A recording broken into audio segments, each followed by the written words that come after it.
똑같이 우리는 이걸 본 적이 없어요. 매수인은 이 토지를 본 적이 없습니다. 본 적이 없는 상태에서 서초동 100번지로서 이거는 대지고 면적이 330제곱입니다. 근데 옆에 있는 송파구 구청장도 나도 동물 좋아한다 해서 사자동, 호랑이동, 사슴 그 최종 지번 토지 다음 순번에 본번으로 순차적으로 지번을 부여할 수가 있다라는 것이죠. 네, 이전 시간에 우리가 신청서에 기재할 사항, 즉 신청 정보에는 어떠한 것들이 있느냐 보았고요. 자, 그러면 이제 신청서에 기재된 내용이 이게 틀리게 기록될 수도 있잖아요. 지번이 뭐 틀리게 기록됐다랄지, 면적이 틀리게 기록됐다랄지, 또는 뭐 가액이 틀리게 기록됐다랄지, 신청인의 주소나 주민등록번호가 틀리게 기록됐다랄지, 그러면 등기부에도 틀리게 기록이 돼버릴 수밖에 없기 때문에요. 이것이 정확하다라는 것을 확인할 수 있는 그 증명 서면들이 첨부 서면으로 들어와야 됩니다. 자, 그러면은 증명서면으로 첨부서면에는 뭐가 있겠습니까? 자, 보죠. 그래서 신청정보하고 첨부정보는 별도로 따로 보시지 마시고요. 이것을 한꺼번에 이렇게 보시면 됩니다. 연결시켜서. 자, 부동산 표시가 정확하다는 걸 증명하는 정보로서요. 부동산 표시가 나와 있는 정확한 정보가 기록되어 있는 증명서류는 뭐가 있겠습니까? 대장이 있겠죠. 대장. 그래서 대장을 보고 정확하게 확인하기 위해서 대장 등본을 떼오라는 것입니다. 자, 그리고 신청인의 성명, 주소, 주민등록번호가 모두 정확하게 나와 있는 정보로는 뭐가 있겠습니까? 이건 이제 지우고요. 주민등록등본이 있겠죠. 주민등록등본을 보면은 성명, 주소, 주민번호가 정확하게 나와 있을 테니까 이것이 오타라든지 잘못이 있었을 때 확인하기 위해서 등본을 이제 가져오라는 거죠. 첨부해 오라는 겁니다. 자, 그 다음에 거래 가액 있죠. 거래 가액을 틀리게 적을 수도 있는 거죠. 그러면 거래 가액, 매매를 원인으로 소유권 이전 등기를 할 때는요, 이 거래 가액을요, 신고를 하도록 하고 있습니다. 시장군수구청장에게 신고를 해가지고요, 신고를 하게 되면은 시장군수구청장에 부동산 거래 계약 신고 필증을 발부해 줍니다. 신고 필증. 자, 그래서 신고 필증에 10억 이렇게 해서 정확하게 기록이 되어 있으면 10억이 정확하다는 걸 알 수가 있겠죠. 그래서 신고 필증을 이제 부동산 거래 계약 신고 필증을 첨부해서 들어오도록 하고 있어요. 자, 그 다음에 우리가 등기필 정보는요, 따로 첨부 정보, 등기필 정보 그걸 제출할 필요가 없습니다. 번호만 신청서에 적으면 되기 때문에 제출할 필요가 없고요.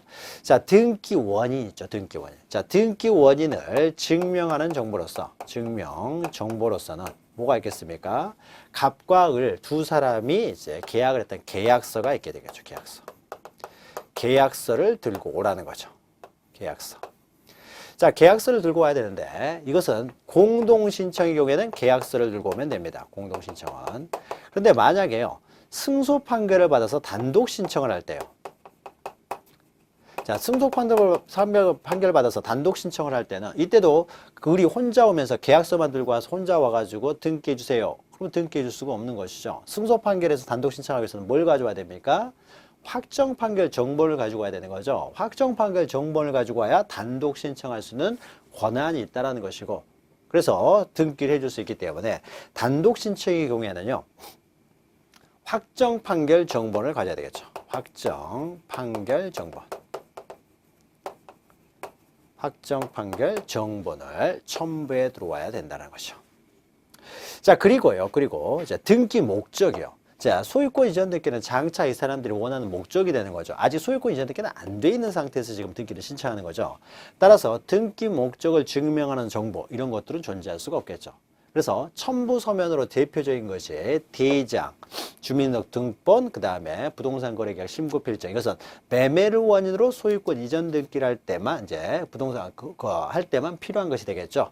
그 거래 가액을 알기 위해서 매매를 원인으로 소유권 이전 등기할 때 신고 필증. 자, 그리고 그 등기 원인 증명 정보로서 계약서, 확정 판결 정보, 이런 것들이 이제 대표적인 첨부 서면이 됩니다. 그리고 우리가 간단하게 보았더니요, 세금을 냈으면은 이제 세금 냈다는 기록도 신청서에 기록이 되는데, 세금을 냈으면 세금을 냈다라는 이제 첨부 서면들이 이제 세무서장으로도 발급받아서 또 제공을 해야 됩니다. 그러나 이건 별로 중요한 것은 아니기 때문에요, 중요한 이제 첨부 정보들만 봅니다. 자, 그러면은 첨부 정보 해가지고요. 자, 넘기시면은 이제 첨부해야 될 서류들이 될 것이고, 양가로 2번 보시면 가장 먼저 등기 원인을 증명하는 정보 나오죠. 등기 원인 증명 서면이 되는 거죠. 그래서 간단하게 뭐 등기 원인 증서 이렇게도 표현을 합니다. 자, 등기 원인 증서는 등기 원인을 증명하는 서류들이 되겠죠. 그래서 매매를 했으면 매매계약서, 증여를 했으면 증여계약서. 또 상속이 이루어졌으면은 이제 뭐 상속이 이루어졌다는 뭐 증명서, 사망증명서 이런 것들이 되겠죠. 또 유언에 의해서 소유권을 넘긴다. 그러니까 유증의 소유권을 넘기게 되면 이제 유언장 이런 걸 들고 와야 되겠죠. 자, 그러면 등기원인 증명정보 이해해서요. 오른쪽에 233페이지 보시면은 등기원인 증명정보 이해 이렇게 했는데 이걸 외울 필요는 없습니다. 외울 필요는 없고요. 자, 등기원인을 증명하는 것들이면 다 등기원인 증서가 된다는 거죠. 등기원인 증명정보가 됩니다. 자, 그 중에서 가장 중요한 것은요. 맨 위에 있는 소유권 이전 등기에서 가장 일반적인 등기원인 증명정보는 이제 계약서가 되겠죠. 그래서 계약서가 등기원인 증명정보가 된다라는 거 기억하시고, 그다음 맨 밑에서 두 번째 거 보시면은 판결에 의해서 단독 신청을 하는 경우에는 확정 판결 정본이 등기원인 증명정보가 된다는 거죠. 일단 판결서는 이제 확정 판결 정본을 말하겠죠, 항상. 그래서 판결 정본을 들고 와야 된다. 이런 것들이 등기원인 증명정보가 됩니다. 자, 그러면요, 이거는 외울 필요 없고요. 그 밑에 보시면 이제 방가로 2번부터 중요한데요. 자, 등기원인 증명정보를 내올 때는요, 자, 보통 계약을 원인으로 이제 지금 매매죠, 매매를 원인으로 이전 등기를 합니다. 자, 판결 정본이 등기원인 증명정보가 된다고 하더라도 등기 원인은 매매인 거죠, 매매를 원인으로 이전 등기를 하는데 이걸 들고 오면은 확정 판결 정본을 들고 오면은 단독으로 신청할 수 있다는 의미인 것이지 등기 원인이 확정 판결 뭐 정본이 되는 게 아닙니다. 등기 원인이 계약서가 되는 건 아니에요. 등기 원인은 매매인 거죠, 매매. 자, 이렇게 매매를 원인으로 소유권 이전 등기할 때, 즉 계약. 매매뿐만 아니라 이제 계약을 원인으로, 증여계약일 수도 있겠죠. 계약을 원인으로 소유권 이전 등기를 할 때요. 계약을 원인으로 소유권 이전 등기를 할 때는요. 중간 생략 등기가 생길 수가 있는 거죠. 갑과 을, 병 이렇게 돼가지고 두 사람이 매매를 하고요. 다시 을과 병 사이에 소유권 취득도 하기 전에 전매가 이루어졌습니다. 매매를 하고. 자, 그러면은 이때 어떻습니까? 중간생략 등기를 금지하는 거죠. 그러나 우리 법에서 자, 갑으로부터요, 병 앞으로 전원 합의가 있어서 직접 이전 등기가 됐다는 지 또는 전원 합의가 없이 이전 등기가 됐다고 하더라도 병 앞으로 일단 이전 등기가 돼버리면 어떻습니까? 갑도 을에게, 을도 병에게 소유권을 이전 의사는 있었기 때문에요. 이 등기는 실체관계에 부합하기 때문에 유효한 등기로 쳐줍니다. 일단 유효하다는 거죠. 그러나 중간생략 등기가 이미 돼버렸으면은 그 거래 안전을 위해서 유효하게 보지만 일단은 금지를 하는 거죠. 그래서 중간생략 등기는 탈세나 투기의 목적으로 이용될 수 있기 때문에 중간생략 등기는 일단 금지를 하고 이미 된 것은 어쩔 수 없다라는 거죠. 중간생략 등기가 됐다는 걸 발견했으면요. 나중에 이제 의뢰를 어떻습니까? 의뢰를 만약에 알았으면은 의뢰한테 뭐 세금을 걷어들이면 되고요. 블랙리스트 올린다든지 하면 되는 것이죠. 이 등기마저 무효로 할 필요는 없기 때문에 일단 등기는 유효로 합니다. 그러니까 중간생략 등기가 됐다고 하더라도 일단 등기 자체는 유효로 해요. 그러나 이건 금지가 돼야 되는 것이죠. 그래서 사전 금지 제도로서요. 사전 금지 제도로서 자, 갑과 을 사이에는 계약서가 있습니다. 을과 병 사이에도 계약서가 있어요. 그러나 갑과 병 사이에는 계약서가 없죠. 계약서가 없으니까는 이 사람들은 이제 계약서가 없으니까요. 계약서를 가지고는 등기를 하지 못하도록 하는 것이죠. 자, 그래서요. 계약을 원인으로 소유권 이전 등기를 할 때는 중간생략 등기를 막기 위해서요. 그 계약서에 그 계약서요. 그러니까 갑과 병사는 계약서가 없기 때문에요. 계약서가 없으니까 이 사람들은 중간생략 등기를 이제 못하도록 막기 위해서 그 계약서에 거민을 받도록 하고 있습니다. 거민. 그래서 우리 둘이 계약한 게 맞습니다. 이렇게 그 계약서에 거민을 받았을 경우만 등기를 해주는 것이지 갑과 병 사이에는요. 계약서가 없기 때문에 거민을 받을 수도 없고요. 거민을 받을 수가 없으면은 거민을 안 해주겠죠. 거민을 못 받게 되면은 거민을 못 받게 되면은 직접 이전 등기를 못 하게 되겠죠. 따라서 이렇게 중간생략 등기를 조금이라도요 단속해서 막기 위해서요 계약을 원인으로 소유권 이전 등기를 할 때는 반드시 그 계약서에 거민을 받도록 하고 있습니다. 심사를 받으라는 거죠. 계약서에 대해서 정말 계약한 거 맞습니다. 우리들이 계약한 거 맞습니다. 근데 갑과 병이 직접 등기 신청을 하러 들어오면은요 계약서를 어떻게 됩니까? 검사하는 과정에서 두 사람이 계약한 거 아닌데 라고 해버리면은 이제 거민을 안 찍어주겠죠. 그러면 중간생략 등기를 막을 수가 있게 되는 것이죠. 다만 이 거민은요 형식적인 심사만 합니다. 그래서 서류만 제대로 들어오게 되면요, 다 형식적으로 심사만 하기 때문에 서류만 맞춰서 들어오게 되면 다 거민을 해줍니다. 그래서 가장 형식적인 심사를 하는 것이 바로 거민이다라는 거 하나 기억하시면 돼요. 자, 그러면은요, 이때 계약서를 가지고 공동 신청을 할 경우에는 거민을 받아야 되는데, 판결에 의해서 단독 신청하는 경우에도 그럼 판결서를 들고 오니까 판결서에도 거민을 받아야 되느냐? 거기에 있어서요, 이 판결이라는 것은 단독으로 신청할 수 있다는 근거를 준 것뿐인 것이지, 법원의 확정 판결에 의해서 행정부가 해야 될 거민까지 대체할 수는 없습니다. 거민은 시장군수구청장이 해주는 거예요. 따라서 단독 신청에서 등기원인 증명정보가 판결문이라고 하더라도 그 판결문에도 거민은 받아야 됩니다. 받아야 돼요. 그래서 거민을 필요로 한다. 자, 그래서 기억 보시면은 그냥 반가로 2번 보시면은 계약을 원인으로 하는 소유권 이전 등기 신청에 의한 경우에 있어서의 거민 옆에다가요, 이 거민은 중간 생략 등기 방지가 목적이라는 거죠. 중간 생략 등기를 억제하기 위한 것이다. 그 제도적 취지를 알게 되면은 어떤 경우에 거민을 받고 어떤 경우에 거민을 받지 않는지를 알 수가 있는 것이죠. 그래서 제도적 취지 잘 기억하시기 바랍니다. 계약을 원인으로 소유권 이전 등기에서만 그래서 필요하다라는 거죠.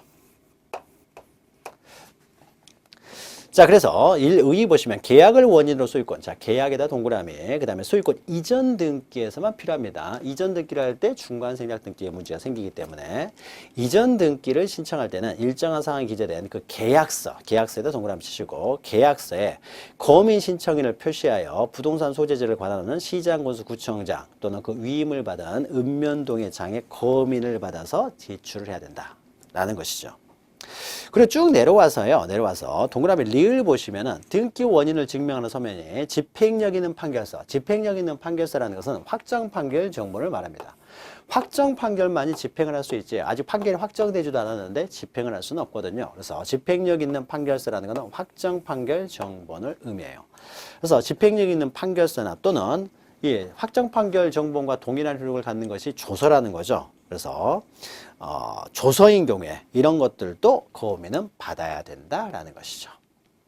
요거 기억하시고요. 그리고 넘기시면은 거민 절차와 관련돼서 거민 신청은요, 뭐 당사자가 하든지 위임을 받은 자, 계약서를 작성한 변호사, 법무사, 중개업자 누가 해도 상관이 없습니다. 계약서를 보통 중개업자가 작성하는 경우가 많죠. 그러면 중개업자가 신청을 해도 상관이 없고, 그리고 여러분들이 나중에 공인중개사가 되시면은 사실상 여러분들이 거민까지 이렇게 받아주는 것이죠. 받아줍니다. 그리고 니은 보시면요, 이때 거민 심사를 할 때는요, 두 번째 줄 보시면은 형식적 심사만 합니다. 오로지 형식적 심사만 한다.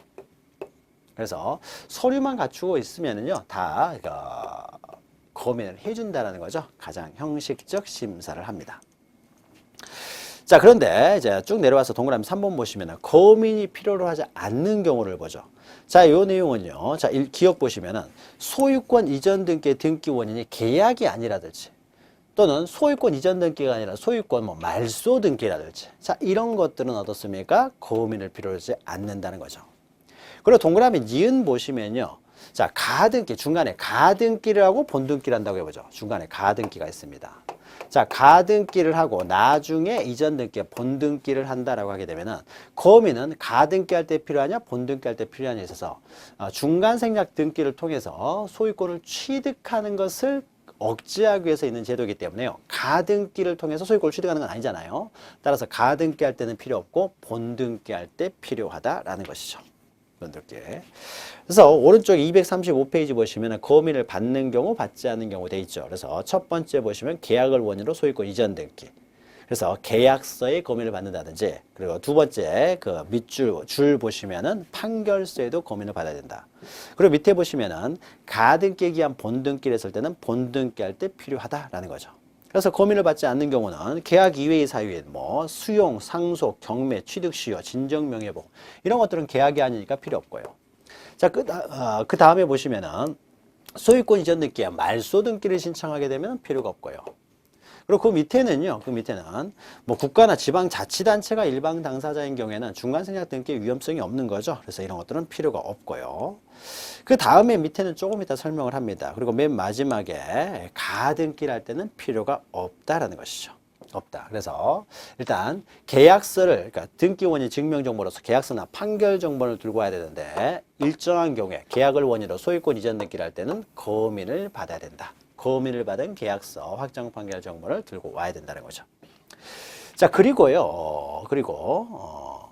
반가로 2번 보시면은, 반가로, 그러니까 양가로 3번이죠. 235페이지 보시면은, 자, 등기 원인에 대하여, 이게 등기 원인이 되는 거죠.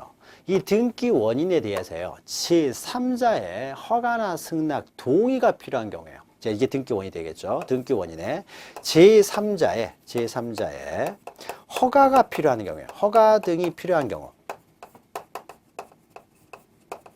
이런 경우가 있습니다. 어떤 경우가 있냐면은, 예를 들면은, 자, 갑이 15살인데 을에게 소유권을 이전 등기를 합니다. 그러면은 15살은 미성년자이기 때문에요. 미성년자가 한 법률행위는 취소해버릴 수가 있습니다. 법정 대리인이. 또 스스로도 취소할 수 있고요. 따라서 미성년자가 한 법률행위가 확정적으로 유효가 되기 위해서는요, 법정 대리인의 동의가 있어야 돼요. 자, 그러면은 등기 의무자도, 등기 권리자도 아닌 제3자 법정 대리인 A라는 사람의 동의가 있어야 되기 때문에 이럴 때는 갑과 을이 등기를 신청할 때는 법정 대리인 A의 동의서가 들어와야 됩니다. 동의서.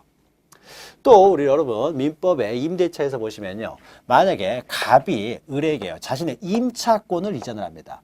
임차권을 이전하고 A가 임대인이었을 때요. 자, 임대인이 있는 상태에서 임차인이 자신의 임차권을 이전할 때는요, 이 사람의 임차권을 완전히 취득하기 위해서는요, 임대인의 동의가 있어야 되는 거죠. 동의. 자, 임대인의 동의가 필요하다라고 했을 때는요, 갑과 이 사람 신청서 쓰고 여러 가지 첨부 정보 이외에 임대인의 동의서도 첨부가 돼야 된다는 거죠. 그러니까 등기 권리자 의무자도 아닌 제3자의 동의서들이 필요할 경우에는 첨부해서 들어와야 된다는 거죠. 그런데 이 제3자의 동의서, 허가서 이런 것들 중에서요, 특히 중요한 것은 저렇게 뭐 A나 민간인들이죠. 민간인 A, 뭐 법정 대리인이나 임대인의 동의서 이런 것들이 중요한 것이 아니라요. 이런 것들은 당연히 동의서가 들어와야 되겠죠. 당연한 것인데 중요한 것은요, 이 제3자가요, 행정관청이었을 때요. 자, 등기를 신청함에 있어서는 갑과 을이요, 이런 걸 다 기재해가지고 첨부 서류들 가지고 와서 등기를 신청하면 됩니다. 그런데 이 등기 원인에 대해서요, 다른 행정기관이요. 그러니까 등기소가 아닌 등기소 신청을 할 때 어떤 시장, 군수, 구청장의 어떤 허가를 받아야 된다. 허가 사항이었다라고 했을 때는 그 행정관청의 허가서 이런 것들이 들어와야 된다는 거죠. 들어와야 됩니다. 자, 그러면 행정관청의 허가를 받아야 된다든지 했을 경우에 행정관청에 이제 허가서 등이 들어와야 되는데 그 중에 대표적인 것, 즉 행정관청의 허가를 받아야 되는 것들로 대표적인 것이 자, 235페이지 보시면은 반가로 2번에 1번 있죠. 대표적인 것이 토지거래 허가서예요. 토지거래 허가서. 만약에 이 토지가요, 토지를 주고받는 매매를 하는데 이 토지가 토지거래 허가구역에 있는 토지면은 국토의 계획 및 이용에 관한 법률이 있죠. 국토의 계획 및 이용에 관한 법률에 따라서 관할, 시장, 군수, 구청장 등의 허가가 있어야 됩니다. 토지 거래를 할 때 허가가 필요하다는 거죠. 그래야 허가를 받아야만이 이 매매가 유효한 것이 되겠죠. 따라서 허가를 언제 받아야 됩니까? 매매가 유효하기 위해서는 허가를 그 전에 받아야 되는 거죠. 허가를 받아야 매매가 유효하게 되고 매매가 유효해야 소유권 이전 등기도 유효하게 되겠죠. 만약에 매매가 무효이면 어떻습니까? 소유권 이전 등기도 무효가 되어버리는 거죠. 따라서 등기의 진정성 확보를 위해서요, 토지거래 허가구역에 토지였을 때는 당사자들이 그냥 계약서만 들고 와서는 안 되고 토지거래 허가서까지 첨부해 들고 들어와야 되는 거죠. 자, 그러면 여러분 민법에서도 공부를 하셨죠. 그래서 토지거래 허가는요, 무엇 때문에 있는 겁니까? 투기억제죠. 투기억제. 그래서 투기와 관련되어 있는, 그러니까 토지거래 허가구역에서의 거래행위라고 해서요, 다 토지거래 허가서가 들어와야 되는 건 아니고 투기와 관련된 거래, 토지거래 허가구역 안에서 이런 것들만 토지거래 허가서가 들어와야 됩니다. 가장 엄격한 심사라는 것이 토지거래 허가예요.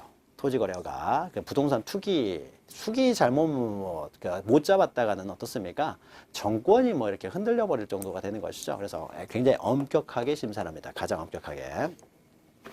자, 그래서 기억 보시면 토지거래 허가구역 안에서의 토지에 관하여 유상으로요. 유상이라는 건 대가를 지급했다는 거죠. 유상. 매매는 유상이 되는 거죠.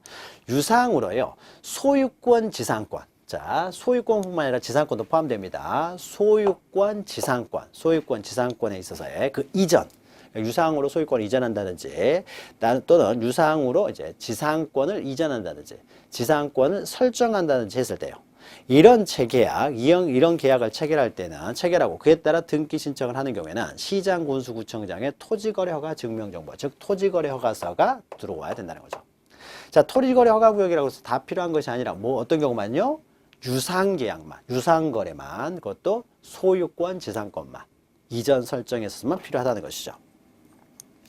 자, 토지거래 니은 보시면요. 토지거래 허가 증명정, 이거 조금 이따 하죠. 이것은 니은은 조금 이따 하고요. 자, 그 다음에 리을 보시면 넘기시면은, 자, 그러면은 만약에 토지거래 허가구역에서요, 가등기를 해서 이전 등기를 한다라고 해보죠. 가등기를 통해서 본등기를 해요. 그러면 토지거래 허가서는요, 가등기 할 때 필요하느냐, 본등기 할 때 필요한가? 이것도 이제 문제가 되겠죠. 자, 그러면은 토지거래 허가는요, 이 매매의 유효요건입니다. 법률행위의 유효요건이 되는 거죠. 허가가 없으면 무효가 돼버리잖아요.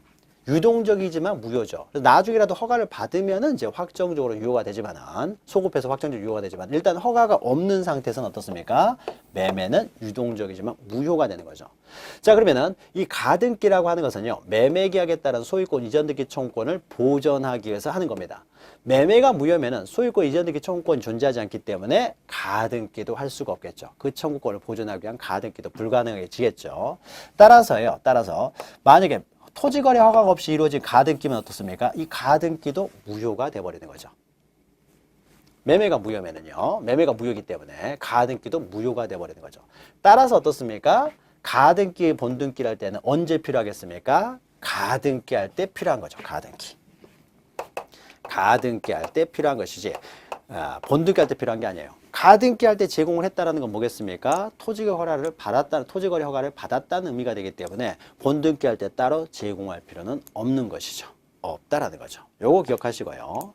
자, 밑에는 토지거래 허가가 필요 없는 경우 해가지고 있는데요. 첫 번째 줄 보시면은 가등기 시에 허가를 받았으면 본등기 할 때 필요 없다는 것이고, 또 그 밑에 보시면은 위에서 한 5번째 보시면요. 경매, 상속, 유증, 진정명예복, 취득시효요. 자, 경매는 거래 행위가 아닙니다. 거래 행위가 아니고 투기하고는 상관이 없습니다. 싸게 적은 사람이 소유권 취득하는 게 경매니까요. 따라서 경매는 필요 없고요. 그 옆에 상속, 유증, 진정명예복, 취득시효는 어떻습니까? 돈 주고 사는 게 아니에요. 돈 주고 취득하는 게 아니죠. 유상이 아니라는 거죠. 따라서 이런 경우에도 토지거래 허가서는 필요가 없는 것이 되겠죠. 그러니까 경매나 또 증여, 이건 무상이기 때문에 이런 경우에는 토지거래 허가가 필요가 없다라는 거죠. 토지거래 허가가 필요 없다. 자, 요거 기억하시면 됩니다. 토지거래 허가가 관련해서 이 정도 기억하시고요. 자, 그러면은요, 이 토지가 토지거래 허가고 아니면은 필요가 없습니다. 토지거래 허가서가. 그런데 이 토지거래 허가서는 필요 없지만 이 토지가 농지였을 때요. 자, 농지였을 경우에는요, 농지에 대해서 계약서만 들고 와서 바로 이전 등기를 할 수 있는 것이 아니라, 농지였을 때는요, 농지는 농사 지을 사람들만 농지를 취득하게 합니다. 농사 짓지 않은 사람이 농지를 취득하게 되면 농지들이 놀고 있게 되는 거죠. 식량에 관한 자급의 문제도 생기기 때문에요, 농지를 취득할 때는 반드시 농사 지을 사람만 취득하도록 하고 있어요. 그래서 을이 과연 농지를 취득할 수 있는 자격이 있는지 없는지를 심사를 거쳐가지고요. 그래서 농지를 취득할 자격이 있다라고 해서 농지 취득 자격 증명서가 발급이 돼서 됐을 때는 그 농지 취득 자격 증명서를 첨부해 들고 와야 돼요. 그래서 농지 취득의 자격이 없으면요, 농지 취득 자격 증명서가 발급이 안 될 것이고, 그러면은 농지를 취득할 수가 없다라는 거죠. 그래서 농지를 취득할 때는 반드시 농지 취득 자격 증명서가 들어와야 됩니다. 자, 농지 취득 자격 증명서를 들어오게 하는 것은요, 자격 의사가 없는 사람들이 농지를 취득하는 걸 막기 위한 거예요. 그래서 즉 자기가 직접 어떻게 돼요? 농사를 지을 사람들, 자격 의사가 있는 사람들만 이제 농지 취득 자격 증명서가 발급이 돼가지고 이 사람만이 농지를 취득할 수 있다는 거죠. 이것도 행정관청에서 발급해 주는 것이죠. 그래서 농지 취득 자격 증명서가 제공돼야 돼요. 자, 기억 보시면은 2번에 농지취득 자격증명 정보 있죠? 자, 농지취득 자격증명은 농지를 취득하는 자에게 농지취득이 자격이 있다는 것을 증명하는 것으로서요. 시장, 군수, 시장, 구청장, 또 읍장, 면장으로부터 이제 발급을 받는다는 거죠. 행정관청이라고만 기억하시면 돼요. 이 사람들에게 발급받아서 발급해야 되고 농지취득 증명을 발급받아 농지를 취득하는 자가 이렇게 소유권에 관한 등기를 신청할 때에는 농지취득 자격증명 정보를 이제 첨부하도록 하고 있습니다. 자, 이것이 바로 농지취득 이제 자격증명이죠. 그래서 소유권에 관한 등기를 신청할 때는 농지취득 자격증명서를 첨부해야 된다는 거죠. 자, 그래서 소유권을 취득할 때 어떻습니까? 필요하다는 거죠. 소유권을 취득할 때 필요합니다. 자, 그러면은 농지취득 자격증명 정보와 관련돼서요. 자, 리을본 보시면요. 리을본 보시면은 자, 농지취득도 마찬가지입니다. 만약에요. 가등기를 통해서 본등기를 한다고 해보죠. 자, 가등기를 통해서 본등기를 한다라고 하게 되면은요. 어떻습니까? 그럼 언제 농지취득 자격증명서가 필요하느냐? 자, 을은요, 농지를 취득할 때 필요합니다. 취득하기 전에는 농사 지을 필요가 없는 거죠. 농사 지을 필요 없습니다. 취득한 때부터 농사 지으면 되기 때문에 취득하기 전에는 갑이 농사 지으면 됩니다. 따라서 농지를 매매 계약을 했을 때요, 이 매매에 대한 유효 요건은 아니에요. 농사 지을 생각이 없다고 하더라도요, 매매는 유효합니다. 나중에라도 자격의사가 생기면 되는 거예요. 취득할 때 농사를 지으면 되기 때문에요. 매매 계약의 효력 요건은 아닙니다. 농지취득 자격증명 정보는. 그래서 취득할 때 필요하다는 거죠. 따라서 가등기만 했다고 해서 취득하는 건 아니죠. 본등기 했을 때 취득하게 되고 그때부터 농사를 지으면 되기 때문에요. 농사를 지으면 되기 때문에 농지취득 자격증명 정보는 본등기 할 때 필요하다는 거죠. 가등기 할 때 필요한 것이 아니라 본등기 할 때 필요합니다. 자, 그러면 농지취득 자격증명 정보는요. 자, 농사를 짓지 않은 사람이 취득하는 것을 금지를 하기 때문에요. 경매를 통해서 소유권을 취득하는 경우에도요. 농지였을 때는 농지취득 자격증명 정보가 필요합니다. 그러니까 농사 짓지 않은 사람은 경매도 들어오지 말라는 거죠. 또 증여를 받는 경우에도요. 농사 짓지 않은 사람들이 어떻습니까? 증여를 통해서 소유권을 취득하는 거죠. 공짜로 취득하든 대가를 받고 취득하든 간에 이것은 어떤 투기하고 상관이 있는 것이 아니라요. 농사 지을 생각이 없는 사람들은 어떻게 됩니까? 농지를 취득하지 말라는 것이니까 증여를 받을 때도 어떻습니까? 농지 취득 자격증명 정보는 필요합니다. 자, 그러나요. 상속을 받을 때요. 상속. 아버님이 농사를 짓고 있다가 사망을 하셔가지고 내가 상속을 받습니다. 난 농사를 짓지 않아요. 농사를 짓지 않은 사람이 그러면 농사를 짓지 않기 때문에 상속도 못 받느냐? 상속은 받을 수 있어요. 상속이라는 것은요. 상속권이 인정되지 않으면은 상속권이라는 것은 자본주의를 유지하기 위한 기본적인 권리입니다. 상속이 인정되지 않으면은 내가 열심히 일해가지고 뭐 이렇게 쌓아놓을 필요가 없는 거죠. 재산을 자식한테 상속해주기 위한 거잖아요. 그래서 상속은 자본주의를 유지하는 가장 기본적인 권리이기 때문에요. 이 상속을 받을 때는요, 농지취득 자격증명 정보가 필요 없습니다. 상속을 받을 때. 물론 토지거래 허가서도 어떻습니까? 상속을 받을 때는 필요 없죠. 돈 주고 사는 것이 아니기 때문에. 그래서 요 내용들 잘 기억하시면 됩니다. 자, 그래서 동그라미 리을 보시면은요. 농지취득 자격증명 정보는 가등기 시에는 제공할 필요 없고 본등기 할 때 필요하다는 거죠. 자, 그럼 미음 같은 경우에 이제 미음이 있는데요. 자, 이 농지가요. 동시에 토지거래 허가구역이에요. 농지가 동시에 토지거래 허가구역이었을 때는 따로따로 둘 다 받아야 되냐 이거예요. 자, 이것과 관련돼서요. 어떤 걸 더 엄격하게 심사를 하냐면요. 토지거래 허가를 가장 엄격하게 심사를 합니다. 토지거래 허가를. 가장 엄격하게 심사를 하다 보니까요. 가장 엄격한 심사를 통과했을 때는 농지취득 자격증명서가 첨부되지 않아도 돼요. 그러면 가장 형식적인 심사를 하는 것이 거민이에요. 거민. 그러니까 가장 뭡니까? 엄격한 심사를 통과했을 때는 거민도 받을 필요가 없다는 거죠. 그러나 거민을 받았다고 해서 농지취득 자격증명 정보 토지거래 허가서가 첨부되지 않아야 되는 건 아닌 것이 되겠죠. 또 농지취득 자격증명서가 있다고 해서 토지거래 허가서를 대체할 수는 없어요. 그러나 토지거래 허가서가 있으면 나머지를 다 대체해 버릴 수가 있다라는 거죠. 자, 그래서 미음 보시면은 토지거래 허가구역 안의 농지취득에 대해서 토지거래 허가 정보가 제공이 됐을 때는 별도로 농지취득 자격증명 정보는 제공할 필요가 없다라는 겁니다. 없다라는 것이고요. 자, 그 다음에 자, 그래서 우리가 취득 그 첨부 정보했을 때 일단 뭐 매매를 원인으로 소유권, 계약을 원인으로 소유권 이전 등기를 할 때는 이제 거민 계약서 이걸 가져오면 되는데 토지거래 허가 규격이랄지 농지 취득 자격, 농지였을 경우에는 어떻습니까? 계약서만 들고 와서는 안 되고 토지거래 허가서나 일정한 경우에는 또 농지 취득 자격 증명서도 들고 와야 되는 거죠. 자, 그리고 237페이지 보시면은요, 양가로 4번을 보시면요, 양가로 4번 보시면은 이런 경우가 있습니다. 자, 등기상 이해관계에 있는 제3자의 승낙이 필요할 경우에는 그 이를 증명하는 정보, 또는 이에 대항할 수 있는 재판이 있음을 증명하는 정보, 판결문 가져오라는 것인데요. 이런 경우입니다. 자, 갑이요, 소유자입니다. 그런데 을한테 전세를 내줬어요. 그래서 을이라는 사람이 전세권을 가지고 있습니다. 한 4억 정도 전세금을 주고요. 전세권을 가지고 있는 상태입니다. 자, 여러분 민법에서 보셨겠지만 전세권도요, 저당권의 대상이 될 수가 있어요. 그래서 을이라는 사람이 자신의 4억의 전세권이 있기 때문에요. 자, 전세권 설정 등기는 갑과 을이 공동 신청해서 이루어졌겠죠. 이루어진 다음에요. 자, 을이라는 사람이요, A 은행에 가가지고 전세담보대출을 받았습니다.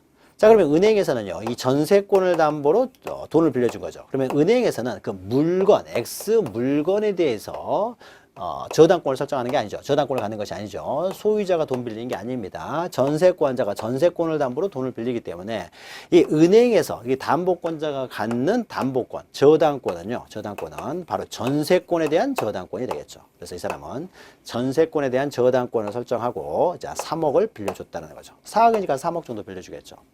자, 그러면은 전세권에 대한 저당권 설정에 있어서는요, 전세권자가 저당권자에게 설정하기 때문에 전세권 저당권 설정은 바로 을하고 A하고 둘이서 공동으로 신청을 하게 되겠죠. A가 전세담보대출을 받든지 말든지 소유하고는 상관이 없잖아요. 소유자 승낙받을 필요는 없습니다. 자, 이 상태에서 만약에 갑과 을 사이에 신청에서 이루어진 전세권 등기이기 때문에 갑과 을이요, 합의에 의해서 전세권 등기를 또 말소를 시킬 수가 있어요. 두 사람에 의해서 신청된 등기니까 두 사람이 신청해서 말소를 시킬 수가 있습니다. 그래서 전세권 등기가 말소가 되었어요. 자, 이렇게 전세권 등기가 말소가 되면 어떻습니까? 전세권 저당권, 이 전세권을 목적으로 하는 전세권 저당권 등기도 말소가 되어버리겠죠. 자, 그러니까 A는 아직요, 을로부터 3억을 받지도 않았는데 갑과 을의 합의에서 전세권이 말소가 돼버리면은 A의 전세권 저당권도 따라서 말소가 돼버리니까 이 갑과 을 사이에 전세권 말소에 있어서 A는 불이익을 받는 사람이 되겠죠. 이런 등기에 의해서 불이익을 받는 사람, 이런 사람들을 이해관계인이라고 합니다. 이해관계. 자, 이렇게 등기를 신청함에 있어서요, 이해관계인이 있었을 경우에는 그 이해관계인의 승낙을 받아야 된다는 거죠. 승낙 없이는 말소할 수 없다. 그래서 등기상 이렇게 이해관계인이 있었을 경우에, 등기상 이해관계이죠. 등기상 이해관계인이 있을 경우에는 그 등기상 이해관계인의 승낙서도 첨부에 들어와야 되는 거죠. 그래서 만약에 을이 A한테 3억을 모두 갚았으면 A가 승낙을 해주겠죠. 그래서 승낙서가 들어오면 말소할 수 있지만 승낙서가 들어오지 않으면 말소할 수가 없다라는 겁니다. 이것이 양가로 4번에 있는 등기상 이해관계에 있는 제3자가 있을 경우에는 그 제3자의 승낙서가 또 첨부에 들어오라는 것이죠. 자, 여기까지 기억하시고 여기까지 중요하고요. 나머지는 그렇게 아주 중요한 내용은 아닙니다. 자, 양가로 5번 보시면 기타 첨부서면 있죠. 자, 기타 첨부서면은 자, 보죠. 방가로 1번에 여기가 중요하고 나머지는 기타예요. 자, 방가로 1번 부동산 표시를 증명하는 정보, 이거 가져와야 되는 거죠. 그래서 대장 들고 와야 된다라는 것이죠. 그리고 방가로 2번은 등기 권리자의 주소 및 주민등록번호, 그리고 또 주소를 증명하는 정보, 주민등록번호 등을 증명하는 정보. 뭐가 되겠습니까? 주민등록 등본 가져오라는 거죠. 주민등록 등본. 자, 주민등록 등본은 누구 것만 있으면 되겠습니까? 자, 갑에게서 을에게로 이전이 되는 거예요. 갑에게서 이해가지고 을에게로 이전이 됩니다. 자, 그러면 갑은 이미요, 등기부에 기록되어 있는 사람이죠. 기록되어 있는 사람이기 때문에 을의 주민등록 등본만 가져오면 되는 것이죠.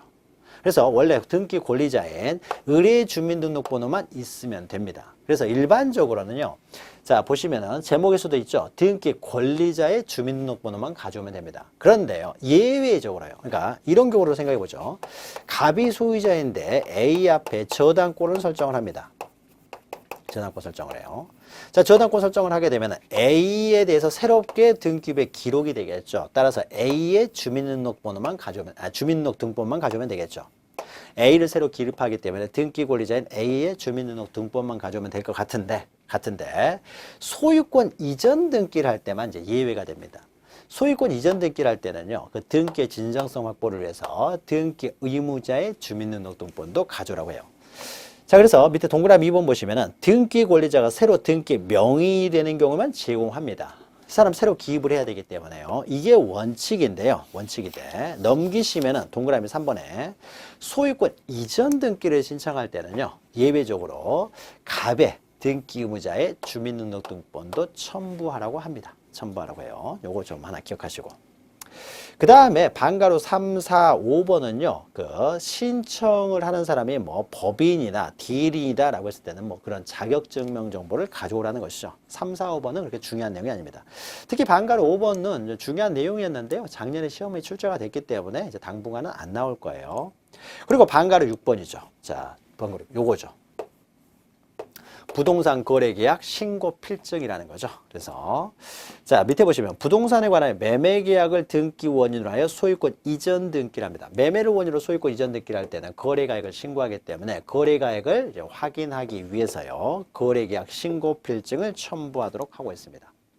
자, 그런데 밑에 두 번째 단락을 보시면요, 만약에 하나의 물건을 이전하는 것이 아니라요, X와 Y 두 개의 물건에 대해서 10억 주고 샀다라고 하게 되면은 하나의 물건을 10억 주고 산 것은 아닌 것이죠. 따라서 이럴 때는 그 그러니까 두 개 이상의 물건을 매매를 했을 경우에는요, 신고 필증만 가져오는 것이 아니라 거기다가 매매 목록도 작성하라는 겁니다. 매매 목록도 작성해서 제공하도록 합니다. 하나가 아니라 뭐 10개일 수도 있는 것이고 하기 때문에요. 그럴 때는 이제 매매 목록을 이제 작성하라는 거죠. 정말로 저 물건을, 그러니까 봐야 되겠죠. 보죠. 자, 하나의 물건을요, 이게 시가가 한 20억 정도는 되는데 10억으로 매매 계약을 했다는 거죠. 뭔가 좀 냄새가 나잖아요. 뭔가 좀 이상하잖아요. 그렇죠? 그러니까 이런 것들을요, 이런 것들을 이제 심사를 한다는 거죠. 심사를 합니다. 그래서요, 두 개 이상의 물건이었으면은, 이것은 X만 판 것이 아니라 Y 두 개를 샀다는 거죠. 그래서 어떠한 물건들을 도대체 10억씩이나 주고 샀는지를 이제 확인하기 위해서요, 매매 목록도 작성하도록 하고 있습니다. 자, 그리고요, 그걸 보시면은 두 개 이상인 경우뿐만 아니라요, 거래 대상이 하나였다라고 하더라도요, 매수인이 여러 명이라든지 매도인이 여러 명인 경우, 이런 경우에도 이제 매매 목록을 작성하게 하고 있어요. 그래서 그 내용도 기억하시기 바랍니다. 그 내용. 자, 그러면요, 이렇게 매매 목록도 첨부 서면으로 제공해야 된다라는 것이죠. 자, 그러면은요, 이제 첨부 서면들이 다 끝났습니다. 자, 그러면은 이러한 첨부 서면 신청서를 가지고요, 갑과 을이요, 이제 등기를 이제 신청합니다. 그래서 빈손으로 가서는 안 되고 갑과 을이 이런 첨부 서면 신청서를 작성해 가지고 등기를 신청하는데, 자, 이때 등기를 신청하는 방법이요, 이제 제 5절에 있죠. 등기 신청. 자, 등기를 신청하는 방법에는요, 갑과 을이요, 자기가 직접 등기소에 출석하여 등기를 신청하는 방법이 있습니다. 이것을 방문 신청이라고 해요. 방문 신청. 직접 출석하여 등기를 신청한다는 거죠. 그러나 지금은 등기가 전산화가 되었기 때문에요, 직접 출석하지 않고요, 집에서 인터넷으로 신청할 수도 있습니다. 이것을 전자신청이라고 합니다. 전자신청. 자, 그러면 방문 신청에 있어서는 직접 출석하여 신청서나 첨부 서면을 제공을 하는 것이고요. 자, 방문 신청이라고 하는 것은 직접 출석할 필요 없이 집에서 어떻습니까? 인터넷 등기소 들어가 가지고 거기서 신청서 양식에다가 다 신청서를 기재한 다음에 첨부 서면들을 첨부해서 그냥 송신해 버리면 됩니다. 첨부 서면으로 보내버리면 되는 거죠. 그러면은 이제 등기 신청이 되는 것이죠. 따라서 전자신청은 이제 송신해버리면 되고, 방문신청은 직접 출석해서 이제 제공을 하는 것이죠. 제공하는 방법이 틀려지는 것이죠. 자, 그러면은 자, 먼저. 자, 등기 신청의 방법에는 방문 신청과 전자신청이 있고요. 자, 의 보시면은 방문 신청은 신청인 또는 그 대리인이 등기소에 직접 출석에다 동그라미 치시면 되고요. 출석해서 그 제공 서류들을 이제 제공하여 신청하는 것을 말하는 거죠. 자, 밑에 방문 신청의 방법이 있는데요, 이것은 일단 넘어가시고요. 자, 양가로 3번 보시면 이제 인감증명이 나옵니다. 자, 그러면 직접 출석해서요, 신청서를 작성을 한다는 거죠. 직접 신청서를. 자, 신청서를 작성하게 되면은 여기에 맨 밑에요, 맨 밑에. 자, 여기서 무엇을 얼마에 대해서 뭐 매매 계약을 해서 등기를 신청한다 적고요. 그 다음 여기에는 자, 갑과 을이 등기를 신청한다라고 하게 되면은 등기 의무자를 기록하고 등기 권리자를 여기다 기록을 합니다. 그러면은 등기 의무자 기록란에 이제 갑의 이름을 쭉 쓰겠죠. 주소, 주민번호를 다 씁니다. 그 다음에요, 맨 마지막에 여기다 도장을 찍습니다. 도장을. 등기 권리자도 도장을 찍습니다. 내가 맞다. 이게 의사표시죠. 도장이 찍혀야 의사표시가 있는 거잖아요. 도장이 없으면 의사표시가 없는 거죠. 그래서 등기 신청에 대한 의사표시가 나타났죠. 그러면 이때 도장을 찍었을 때요, 일정한 경우에는요, 여기다 인감도장을 찍어야 됩니다. 인감도장. 자, 그러면은 일정한 경우에는요, 반드시 인감도장을 찍어야 되는데요. 이때 등기 의무자, 등기 권리자 모두가 인감도장을 찍는 것이 아니라요. 자, 이때 갑에게서 을에게 이전 등기가 됐을 때요, 이때 누구의 의사를 좀 더 진정으로 확인해야 됩니까? 등기 진정성을 확인하기 위해서요, 이 사람들의 진정 의사를 다시 한번 또 확인합니다. 마지막 신청서를 작성할 때요, 작성할 때 그 사람들의 의사를 확인하는데요. 자, 을은 등기 권리자고 갑은 등기 의무자이기 때문에 보다 확실하게 그 의사, 정말로 너희들이 이렇게 등기를 신청하는 거 맞냐, 신청 의사 맞냐, 의사가 있느냐라는 것을 다시 한번 확인하는데, 이때는 소유권이 넘어가게 되면 갑은 소유권을 잃게 되잖아요. 따라서 이때 갑의 의사를 다시 한번 확인하는 거죠. 너 정말 소유권 넘기는 거 맞느냐 이거죠. 자, 그러면 갑은 등기 의무자가 되는 거죠.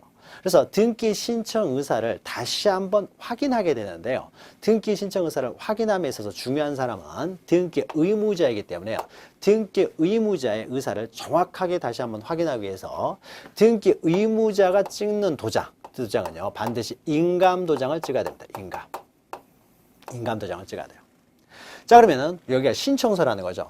자, 신청서에 기재되어 있는 내용들 어떻습니까? 확인하기 위해서 첨부 서면을 제공을 하는 거죠. 첨부 서면을 제공하기 때문에 마찬가지로요, 신청서에 인감도장이 찍어져 있었을 때는 어떻습니까? 이 신청서에 찍어진 도장은 인감도장이다 라는 것을 증명하기 위해서 인감도장을 찍었을 때는 인감증명서가 또 첨부돼서 들어와야 된다는 거죠. 인감증명. 그래서 인감증명서가 들어와야 됩니다. 그런데 모든 등기에 있어서요, 다 인감증명이 필요한 건 아니에요. 그리고 인감증명이 필요한 것은 등기 의무자의 인감증명만 필요하지, 등기 권리자는요, 막도장을 찍어도 상관이 없습니다. 이 사람 권리를 취득하는 사람이기 때문에요, 그냥 이 사람이 의사 다시 한번 확인해보고, 신청서 썼잖아요, 을이라는 사람이. 그래서 도장 찍었으면은 을의 의사는 확실하고 갑의 진정한 의사를 다시 한번 확인하기 위해서 등기 의무자의 인감증명이 필요하다는 거죠. 자, 그러면 모든 경우에 인감증명이 필요한 것이 아니라요. 자, 오른쪽 보시면은 이제 인감증명이 필요한 경우가 위에 박스가 있어가지고 우리 등기법에서는 한 8가지를 규정하고 있는데, 자, 그 중에서 우리가 알아야 될 것은요, 1호, 2호, 6호, 7호. 이 정도 기억하시면 돼요. 그래서 1호, 2호, 6호, 7호에다 동그라미 치시고, 가장 그 중에서 중요한 것은 1호입니다. 1호. 그래서 1호만 이렇게 잠깐 보시면요. 자, 소유권의 등기 명의인이 등기 의무자로서 등기를 신청하는 경우에 그 등기 의무자의 인감증명이라는 거죠. 그러니까 소유자, 지금 갑에게서 을에게로 소유권이 넘어가는 겁니다. 갑에게서 을에게로. 그러면은 갑에게서 을에게로 등기가 넘어가면은요, 자, 등기 의무자는 누가 되죠? 갑이 등기 의무자죠. 그런데 이 등기 의무자가 소유자라는 거죠. 소유자인 경우에는 그자의 소유 명의였을 때는 그자의 인감증명이 필요하다는 거죠. 그러니까 을의 인감증명은 필요 없어요. 자, 그러면은 이럴 수도 있는 거죠. 갑이라는 사람이요, 을한테 가등기를 해줍니다. 자, 가등기를 해주는 경우에도 갑이 등기 의무자가 될 텐데 갑이 소유자이기 때문에 이때도 인감증명, 갑의 인감증명이 필요한 거죠. 자, 그러면은 갑에게서 을에게로 이전 등기가 됐어요. 이렇게 돼 있는 상태에서요, 을의 등기를 말소를 합니다. 이렇게. 자, 을의 등기를 말소를 하게 되면 누가 등기 권리자가 됩니까? 누가 등기 의무자가 되죠? 등기를 말소하게 되면 을의 등기가 소멸하잖아요. 따라서 이때는 을이 등기 의무자가 되겠죠. 자, 그러면 을의 등기 의무자가 되는데 을이 어떻습니까? 을이 소유 명의자잖아요. 소유 명의를 말소하는 것이잖아요. 말소하는 거죠. 따라서 이때는 을의 인감증명이 필요하다는 거죠. 따라서 인감증명은 언제 필요하느냐에 있어서요, 등기 의무자의 인감, 등기 의무자만 인감도장을 찍으면 됩니다. 그래서 등기 의무자의 인감이 필요한데 그 등기 의무자가 소유자인 경우, 소유자인 경우 이럴 때 인감증명이 필요하다라는 겁니다. 요거 하나 기억하시고요. 나머지 내용들은 우리가 3, 4월에 다시 한번 확인하도록 하겠습니다. 그래서 인감증명을 제공해야 되는 경우가 있다. 자, 넘기시면은 이제 전자신청 방법이 있는데요. 전자신청. 자, 방문신청보다는요, 오히려 전자신청이 더 중요합니다. 전자신청이 더 시험에 자주 나오는 내용이에요. 자, 그러면 전자신청을 하는 경우에는, 자, 보죠. 전자신청의 경우에는. 전자신청은요, 컴퓨터 모니터에다가 이제 신청서를 여기다 기재하는 거죠. 이건 종이로 안 돼 있어요. 모니터에다 적는 거죠. 그래서 모니터에 쭉 적으면서 여기에 이제 모니터가 등기 의무자가 있고 등기 권리자가 있는데 여기다 도장을 찍으려고 하는데요. 어떻습니까? 모니터에다 도장을 찍을 수는 없잖아요. 모니터에 어떻게 도장을 찍습니까? 도장을 찍을 수가 없다는 거죠. 그러니까 전자신청에 있어서는요. 이렇게 인감 도장을 찍는다. 도장 자체를 찍을 수가 없어요. 자, 그러니까 인감이라는 걸 찍을 수가 없다는 거죠. 그냥 자기 어떻게 돼? 도장을 못 찍기 때문에 신청서를 어떻게 돼요? 쭉 나열하면 됩니다. 인감 도장을 그려서 여기다 집어넣을 수는 없잖아요. 그러니까 도장을 찍을 수가 없다는 거죠. 그냥 신청서의 의무자의 주소, 선명, 주민번호만 쓰면 되는 것이지 도장을 찍을 수는 없다는 거죠. 자, 인감 도장을 찍지 않기 때문에요. 무슨 인감 증명을 제공해야 된다. 이런 것들이 존재할 수가 없겠죠. 도장을 찍지 않기 때문에. 자, 대신에요. 그러면 여기서도 전자신청에 있어서도 어떻습니까? 이 사람들의 진정한 의사는 확인은 해야 되겠죠. 도장이 있어야, 도장이 있어야 되겠죠. 그럼 도장이 있어야 확인하는데 도장이 없으면은 확인할 수가 없는 거죠. 진정한 의사를. 자, 그러면요. 도장은 못 찍지만은요. 이제 서명은 하도록 하고 있어요. 서명. 자, 그러면 도장을 대신에 하는 것이 요새는 서명이죠. 서명인데. 자, 서명도 마찬가지죠. 여기다 어떻게 서명을 합니까? 모니터에다가 서명을 할 수도 없죠. 그래서 이 모니터에다가 하는 서명으로요. 전자서명이라는 게 있어요. 전자서명. 직접 우리가 글을 쓰지 않았다고 하더라도요. 나만 아는 특수 문자랄지 숫자, 부호들을 이용을 해가지고 어떻습니까? 거기다가 딱 적을 수가 있다는 거죠. 이런 걸 뭐라고 합니까? 전자서명이라고 해요. 우리 쉽게 말하면 이런 걸 뭐라고 합니까? 공인인증 정보라고 하는 거죠. 공인인증. 공인인증 정보. 공인인증 정보라는 것은 나만 알고 있는 공인인증 그 비밀번호죠. 자, 전자신청을 하기 위해서는 공인인증 정보가 있어야 됩니다. 공인인증서가 발급을 받아야 돼요. 공인인증서를 발급받게 되면 공인인증서에 있는 공인인증 비밀번호가 있겠죠. 이것이 바로 공인인증 정보가 돼요. 그러면 나만 알고 있는 공인인증 비밀번호를 내가 적게 되면 어떻습니까? 이것이 바로 전자서명이 돼요. 전자적 서명이라는 거죠. 이 전자서명이 어떻습니까? 실제로 인감증명을 대체한다는 거죠. 사실은 이제 시간이 지나면 어떻습니까? 다 인터넷으로 모든 게 이루어지면요. 인감이라는 것도 언젠가는 사라지게 되겠죠. 다 집에서 이렇게 방문 신청할 필요 없이 다 전자적으로 신청을 하게 된다. 그래서 다 전자신청만 하도록 해버립니다. 방문 신청하지 말고 다 전자신청해라. 라고 하게 되면 어떻습니까? 이거는 이제 도장이라는 건 점점 사라지게 될 것이고 다 어떻게 돼요? 공인인증 비밀번호, 이 전자서명이 인감증명을 이제 대체하게 되는 거죠. 그래서 전자신청을 하는 경우에는요. 공인인증 비밀번호라는 전자서명이 있기 때문에요. 인감증명을 제출할 필요가 없다는 거죠. 이게 이제 대체를 한다는 거죠. 자, 그래서 전자신청과 관련돼서는요. 자, 양갈 2번 보시면 전자신청 방법. 전자신청은 중요합니다. 자, 전자신청은요. 당사자가 직접 신청할 수도 있고요. 그 다음에 자격자들이 신청할 수도 있어요. 자, 전자신청은 오로지 자격자들이만 대리할 수 있다는 거죠. 그래서 자격자들이나 직접 당사자가 할 수도 있어요. 둘 중에 아무나 선택하면 됩니다. 아무나. 직접 하든지 자격자들이 합니다. 자, 2번 보시면요. 법인 아닌 사단 재단은요. 전자신청을 할 수가 없습니다. 자, 법인 아닌 사단 또는 법인 아닌 재단은 직접 방문 신청만 가능하지 전자신청은 안 된다. 요거 하나 잘 기억하시고요. 자, 그 다음에요. 동그라미 3번 보시면 전자신청을 하는 경우에는요. 신청 정보의 내용으로 등기소에 제공해야 되는 정보를 전자문서로 등기소에 송신한다는 거죠. 그러니까 요것을 바로 송신하게 되는 거죠. 써가지고 송신을 하게 됩니다. 자, 이때 송신을 할 때는요. 사용자 등록번호도 함께 송신합니다. 사용자 등록번호에다가요. 미리 쓰면 되겠죠. 미리 쓰면은 이게 아이디를 말하는 거죠. 아이디. 사용자 등록번호가 아이디라는 거죠. 자, 그러면은 전자신청을 하기 위해서는 먼저 로그인을 해야 되겠죠. 로그인을 해야 됩니다. 자, 로그인을 하기 위해서는 자기 아이디가 있어야 되겠죠. 아이디가 있으려면 어떻습니까? 사용자로서 등록이 돼 있어야 되겠죠. 사용자로 등록이 되어야 어떻게 됩니까? 아이디가 있는 것이죠. 따라서 전자신청을 하기 위해서는 로그인을 해야 되기 때문에 미리 어떻게 됩니까? 사용자 등록을 해서 아이디를 발급받았을 경우에만 전자 신청을 할 수 있는 거죠. 따라서 전자 신청을 하기 위해서는 미리 사용자 등록이 돼 있고요. 신청을 하게 되면 내 아이디를 치고 로그인해서 들어가기 때문에 송신을 할 때 나의 사용자 등록 번호, 즉 아이디도 바로 송신이 되게 되겠죠. 그래서 송신이 되고요. 자, 처음에 들어갈 때는 로그인하기 위해서 아이디를 적고요. 맨 마지막에는 뭘 적겠습니까? 공인인증 비밀번호를 적는 것이죠. 그러면 이제 모두가 끝나는 거죠. 모두가.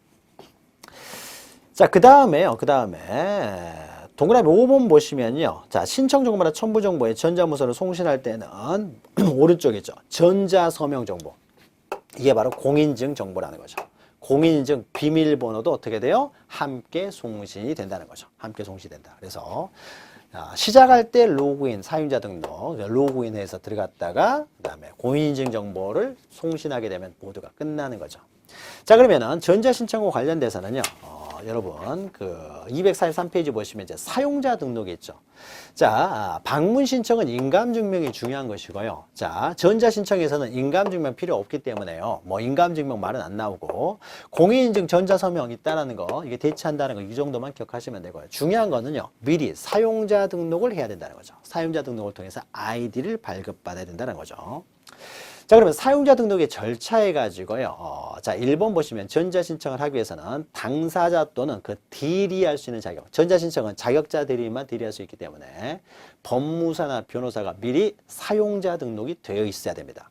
그러면은 당사자와 그 법무사가 같이 다 사용자 등록이 되어 있을 필요는 없고요. 당사자가 돼 있든지 아니면 법무사가 돼 있든지 두 사람 중에 한 사람만 돼 있으면 됩니다. 자, 그러면 사용자 등록을 이제 당사자가 직접 사용자 등록을 합니다. 사용자 등록을 하려면요. 사용자 등록 아이디를 발급받기 위해서는요. 한 번은 등기소에 출석을 해야 돼요. 자, 사용자 등록도 집에서요. 내가 마음대로 아이디를 만들 수 있는 게 아닙니다. 사용자 등록을 하기 위해서는요. 먼저 출석을 해가지고요. 나 사용자 등록 신청하려고 합니다. 아이디 좀 발급받고자 합니다. 그러니까 좀 이렇게 아이디 좀 발급해 주세요. 라고 해서 사용자 등록 신청서를 작성하는 거죠. 신청서. 출석해서 직접 신청서를 작성해야 됩니다. 자, 그러면 이 신청서를 작성했을 텐데요. 이 신청서에는 이 도장을 찍어야 됩니다. 또 신청서에. 이 신청서에 도장을 찍게 되는데 이 도장은요. 인감 도장을 찍어야 돼요. 인감 도장을 찍어야 되기 때문에 이 신청서에 나와 있는 도장이 인감 도장이라는 걸 증명하기 위해서 인감 증명서를 첨부해 들어와야 되는 거죠. 인감 증명이 첨부돼서 들어와야 된다는 거죠. 자, 요거 좀 기억하시면 돼요. 자, 2번 보시면 사용자 등록을 신청할 때는요. 직접 출석하여 신청서를 작성해야 되고요. 그 다음에 3번 보시면 여기서는 인감을 날인해야 된다. 따라서 인감 증명서가 첨부되어 들어와야 된다는 거죠. 그래서 인감증명서가 첨부돼 들어와가지고 사용자 등록이 되면 아이디를 발급받았죠. 그러면 이제 집에 가가지고 이제 전자신청을 할 수가 있다라는 것이죠. 자, 그래서 전자신청과 관련해서는 그 사용자 등록 잘 기억하시고요. 밑에 뭐 사용자 등록의 유효기간이 있는데 뭐 유효기간은 3년이고요. 3년이 끝날 때쯤 되면은요, 얼마든지 다시 갱신을 할 수가 있습니다. 가까우시면 갱신하면 되는 거죠. 이것은 그렇게 뭐 이렇게 중요한 내용은 아니고요. 자, 그래서요, 여기서는 우리는 지금 등기 신청 방법 해가지고요, 이제 방문 신청과 전자 신청이 있고, 방문 신청과 관련돼서는 인감 증명 중요하고, 전자 신청과 관련돼서는 사용자 등록 중요하다. 이 정도 정리하시면 됩니다. 자, 그러면은요, 신청인이 할 수 있는 모든 신청 절차는 모두 끝나게 되는 거죠.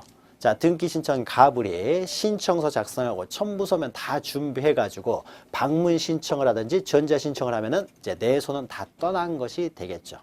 내 손이 다 떠나게 되면 그때 이제 비로소 이제 등기관이 나와서 이제 등기를 실행하는 절차로 들어가겠죠. 자, 등기를 실행하는 절차는요, 우리가 다음 시간부터 해 나가도록 하죠. 자, 그래서 이렇게 해서요, 신청 절차의 기본적인 내용을 모두 마치도록 하겠습니다. 그러면 다음 시간에 등기 실행 절차 살펴보도록 하겠습니다. 다음 시간에 뵙겠습니다.